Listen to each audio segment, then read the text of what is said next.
평생 사막 육중군에서 살던 여자 초조. 초국의 수도 초도의 큰 아빠와 사촌 언니를 보러 왔는데요.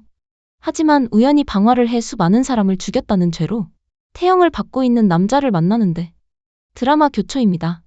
사적으로 주는 벌이라고 막아서는 그녀. 하지만 초조는 지금 아빠 몰래 도망 나왔다가 다시 아빠에게 잡혀서 윤중군으로 가게 되는데요. 투덜거리는 초조를 초도에 있는 황제에게 하사받은 집으로 보내버리는 아빠. 거기서 황제의 형제 소나망의 아들 소순을 만나게 되는데 서로 사랑하게 된 초조와 소순. 그렇게 3년 뒤 아빠에게 결혼 허락을 받기 위해 가는 사막에서 부구를 만나게 되고 아빠에게 소순과 혼인을 하겠다 말하는 초조. 소순 진심의 가치를 물으며 그를 거절하는 아빠.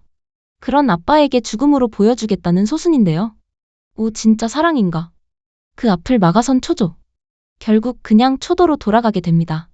아빠는 그런 초조와 함께 부구를 보내는데 초도에 도착하자 갑자기 무너지는 총. 그리고 사망자가 태자를 죽이고 반역을 시작합니다. 그때 소순이 태자를 죽이고 황장손도 죽이고 황제까지 죽이게 되면서 안평의 난이 시작. 그렇게 안평 1년 소순은 그렇게 황제가 되고 초조는 황제비가 되었는데요. 그저 멀리서 지켜보는 초조 아빠 초령장군. 대신 부구에게 자신의 딸의 안위를 부탁하죠. 그렇게 아무 일 없는 듯 흐르던 어느 날 초령장군에게 22세 황제비 초조의 생일을 맞이하여 초도에 집을 지어주겠다며 초청을 한 황제인데요. 하지만 안평의 난에 초조의 큰 아빠 황장손을 죽였다는 죄명으로 초가의 멸문을 명령하고 황궁을 무장해제하고 죽을 줄 알면서도 들어온 아빠 초령장군과 부하들. 이렇게 갑자기 다 죽인다고요? 심지어 초조에게 독약까지 먹이는 황제. 하지만 자결로 위장까지 해버리죠. 그 순간 다행히 북구가 와 황제를 처리해버립니다. 그 후 갑자기 시작된 초조의 인생 2회차. 혼례 며칠 전에 초조로 돌아가고 당연히 혼인할 소순이 원수로 보이는 초조. 그런 초조가 수상해진 소순은 반역의 계획을 앞당기는데 앞당긴 소순의 계획으로 사망자가 태자를 죽이게 하고 그 핑계로 사망자 역시 죽이는 소순. 이를 예측한 초조는 황장손을 찾으러 가 자신은 소순의 약혼녀가 아닌 충신 초령장군의 딸이라는 사실을 밝히는데요.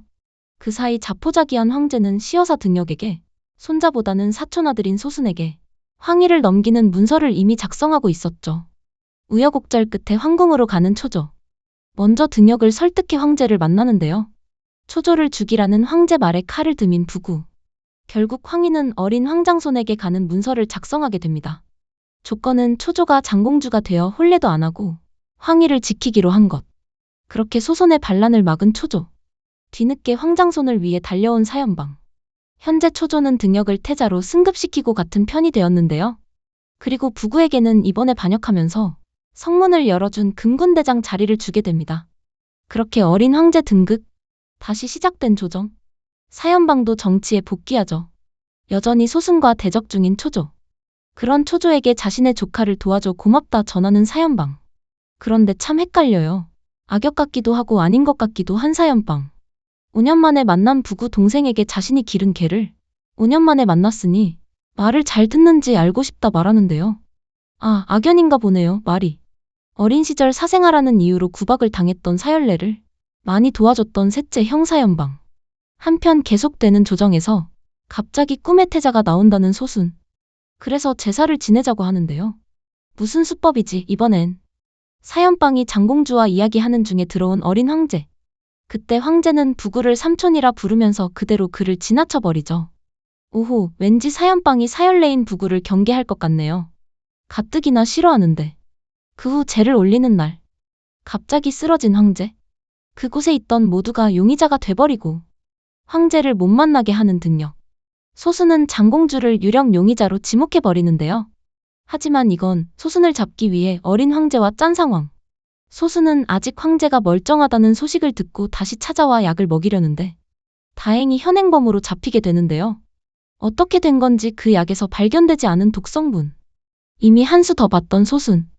그 후 증인으로 온 남자는 갑자기 칼을 휘두르지만 다행히 그를 막아선 부구. 결국 초조손에 죽게 됩니다.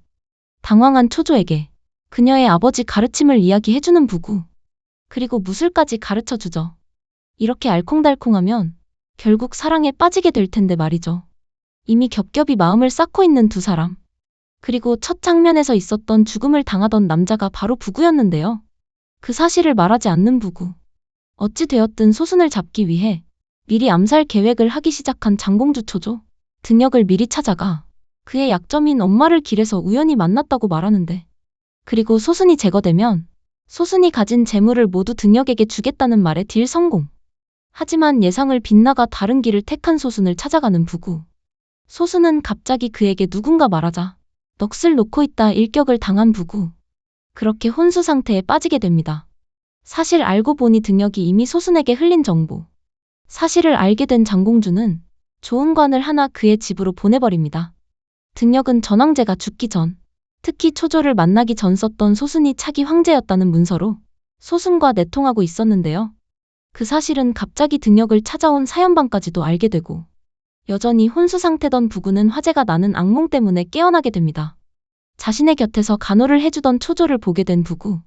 이미 예전에 자신을 구해준 초조를 좋아했었나 보네요. 한편 변방에 적군이 쳐들어오고 초령장군은 출정을 하지만 이유 없이 갑자기 쓰러지게 됩니다. 한편 형인 사연방의 요청으로 집으로 들어온 부구. 어린 시절부터 괴롭히던 그 친척은 여전히 부구를 무시하는데요. 그러자 바로 응징해주는 사연방. 대체 꿍꿍이가 뭐야? 그날 밤 악몽으로 아빠가 죽는 꿈을 꾸는 초조. 전생에서 아빠 건강은 좋았는데 현재는 좋지 않다는 이야기를 듣고 점을 치는데, 하지만 흉이 나와버렸죠. 걱정된 초조는 부구에게 자신을 도와달라 말하는데, 장공주이다 보니 궁밖에 못 나가는 초조. 어린 황제와 부구 그리고 초조가 작전을 잘 짜야 하는 상황. 일단 아프단 핑계로 칩거 예정으로 하고 황궁 밖으로 나온 초조. 그러나 마차를 멈추는 술집 사장을 만나게 되는데요. 술집 사장은 서생과 도망간 인기 많은 기생을 찾으러 나왔다가 잘 못 걸려버린 거죠.